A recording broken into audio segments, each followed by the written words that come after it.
Good morning, everybody. Today we will discuss about phylum Protozoa. Okay, so first of all we will discuss about general characters of phylum Protozoa, and then we will move towards classification of phylum Protozoa. So first of all we will discuss general characters of phylum Protozoa. That means Protozoa संघ के सामान्य लक्षण. Okay, so Protozoa, phylum Protozoa may be defined as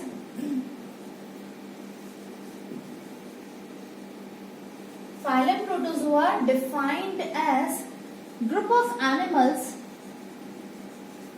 group of microscopic unicellular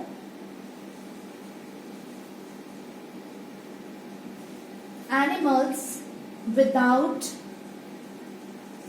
tissue or organ grade of organization.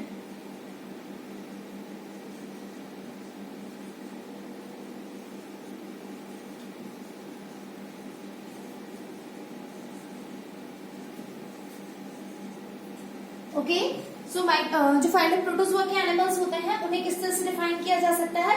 Phylum protozoa defined as a group of animals which are unicellular and without tissue और organ grade of body organization. That means ये animals जो होते हैं microscopic होते हैं, सूक्ष्मदर्शीय होते हैं, और यूनिसेलुलर दैट मीन्स एक कोशिकीय एनिमल्स होते हैं जिसमें सेल या टिश्यू ऑर्गेनाइजेशन नहीं पाया जाता है.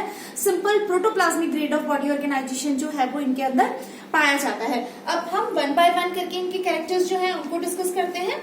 सो number one character is they are small, as I have already written there, small and microscopic. Acellular,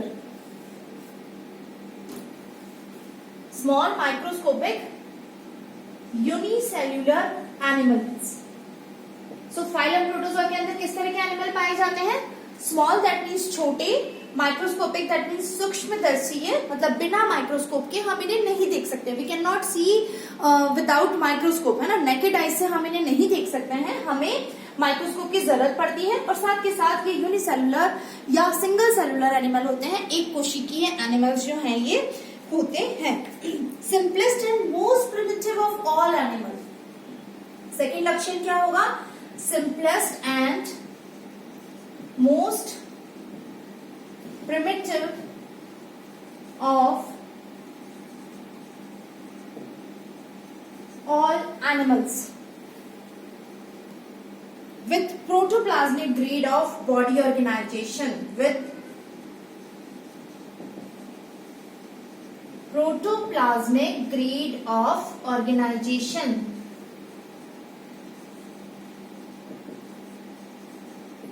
okay, किस तरह के एनिमल है ये?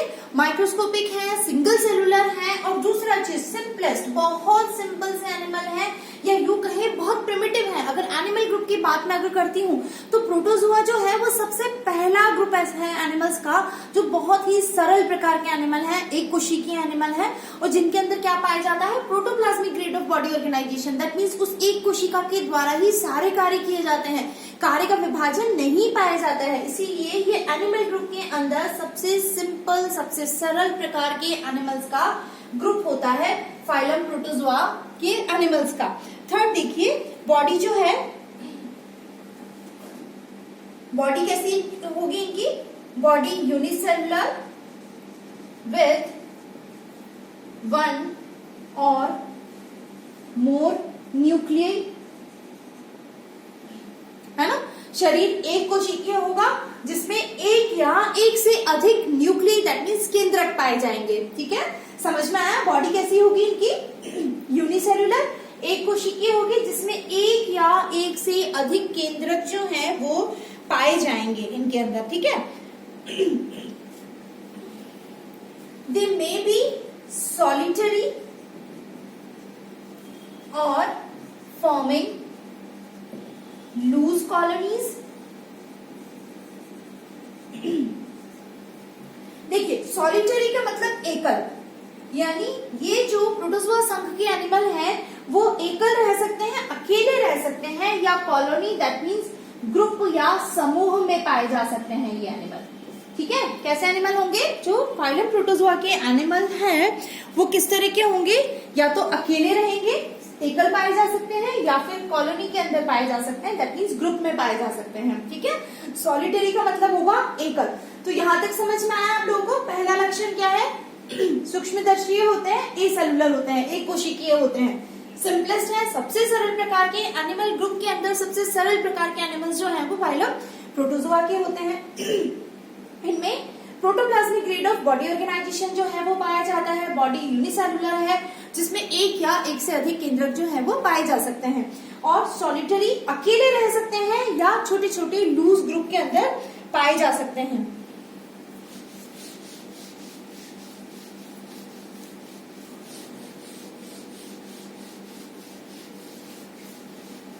नेक्स्ट कैरेक्टर देखिए इनका, बॉडी सिमेट्री जो है, फिफ्थ कैरेक्टर,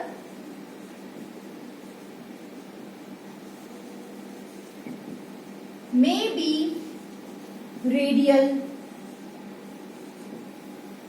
है ना, मे बी रेडियल, बाइलेटरल और स्फेरिकल।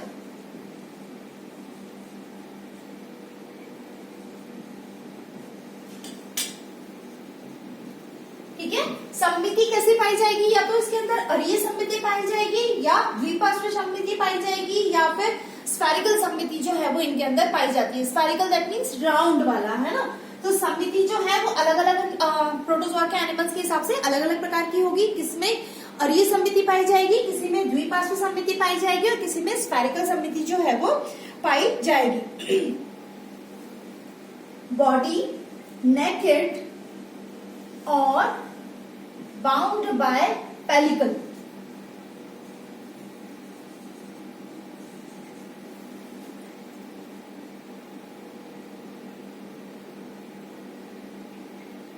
ठीक है, बॉडी कैसी पाई जाएगी इनकी? या तो नेकेड होगी या फिर बॉडी के चारों तरफ पेलिकल की कवरिंग जो है वो पाई जाएगी। पेलिकल एक मेम्ब्रेन कवरिंग है जो पाई जाएगी उनके चारों तरफ बॉडी में। नेक्स्ट कैरेक्टर देखिए इसका, नेक्स्ट लक्षण हो जाएगा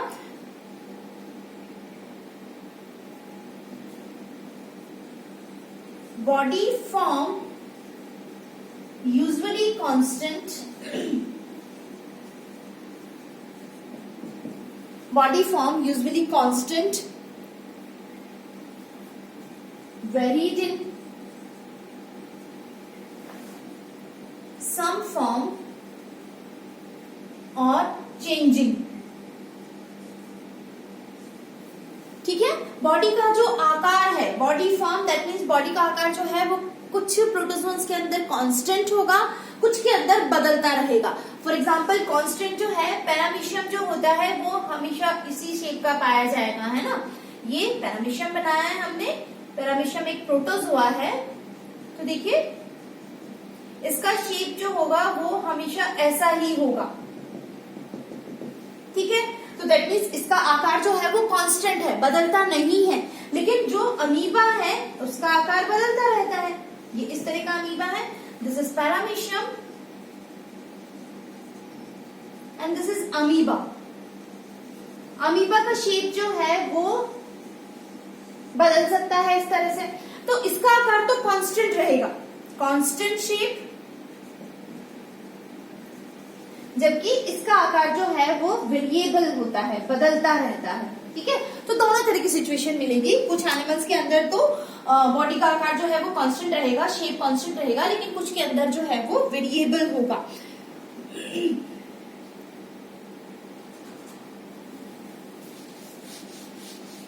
नेक्स्ट कैरेक्टर देखिए, unicellular body perform all the important functions, all the essential and vital function। Unicellular body perform all the essential and vital functions।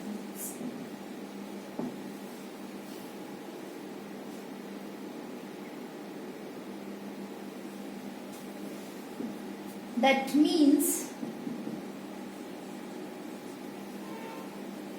no physiological labor, physiological division of labor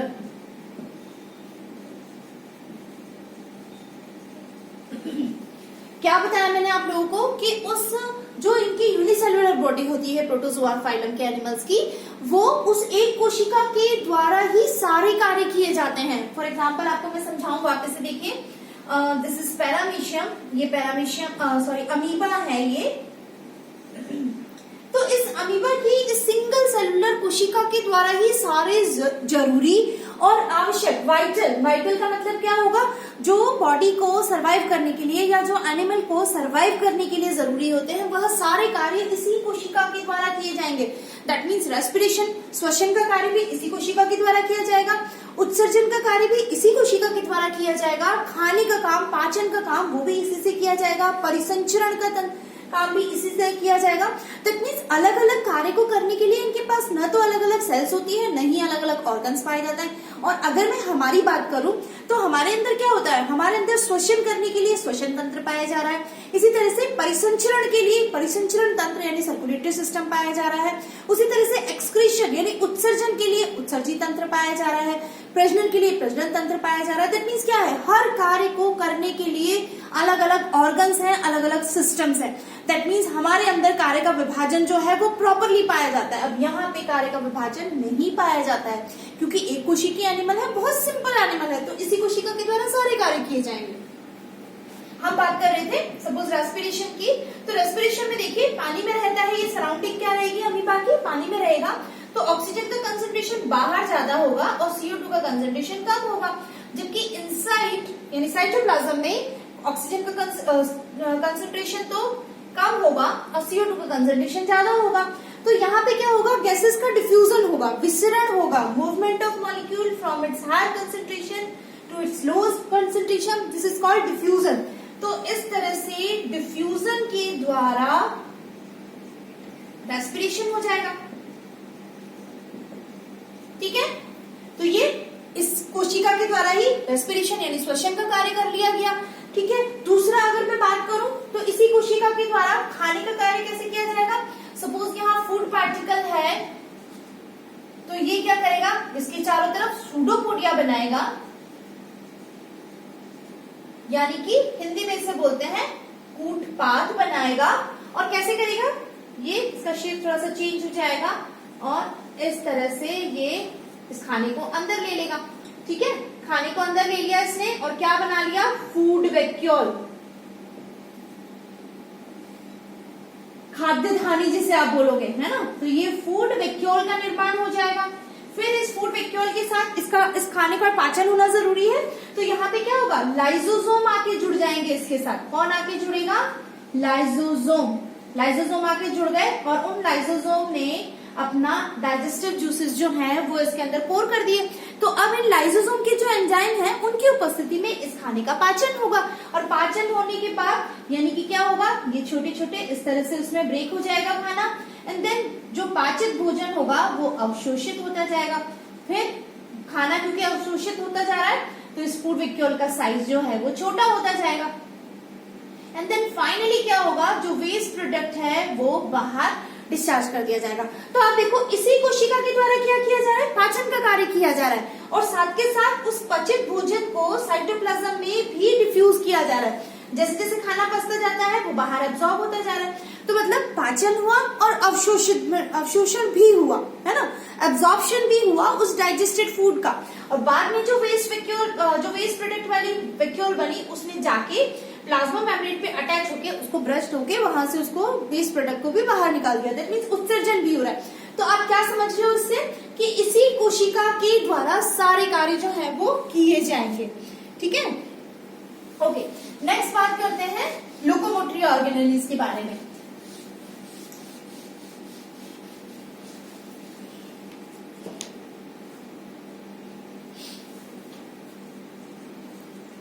locomotor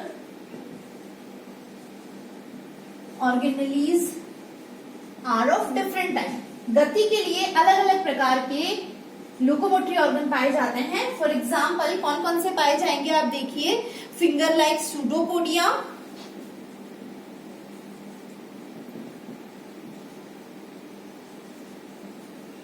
कूटपाद जो है वो भी गति में use होते हैं। उसके अलावा जो है इसमें हो जाएगा विप लाइक फ्लैजिला,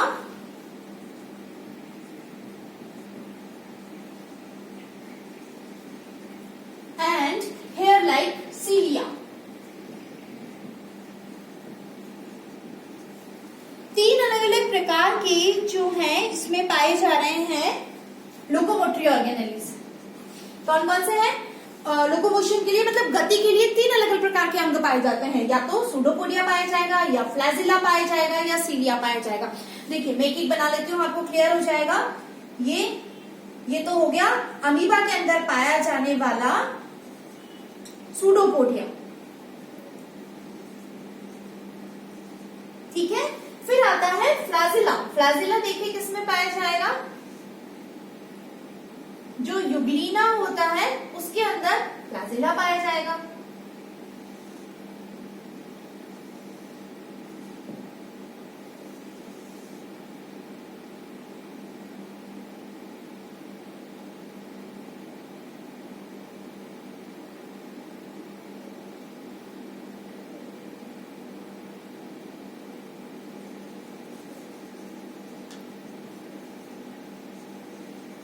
ठीक है। फिर पैरामीशियम जो होता है उसके अंदर इस तरह से सीलिया पाए जाएंगे।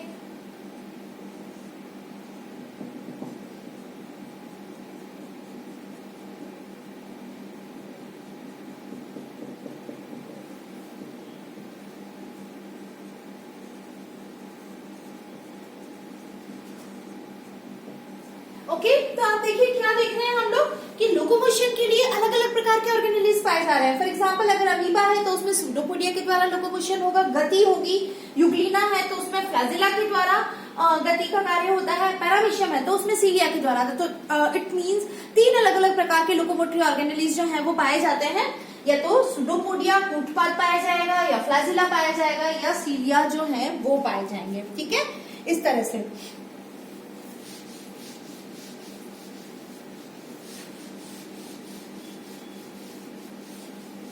नेक्स्ट कैरेक्टर देखिए, इसमें रेस्पिरेशन जो है वो किस प्रकार का पाया जाएगा।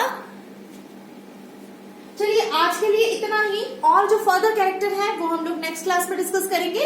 आप लोग ये जो कैरेक्टर समझाए हैं उनको आप लोग समझने की कोशिश करिए। कुछ नहीं समझ में आता है तो ग्रुप में डिस्कस करिए मुझसे। आज के लिए इतना ही। जो बचे हुए कैरेक्टर है वो मैं नेक्स्ट क्लास में डिस्कस करूंगी। Thank you so much.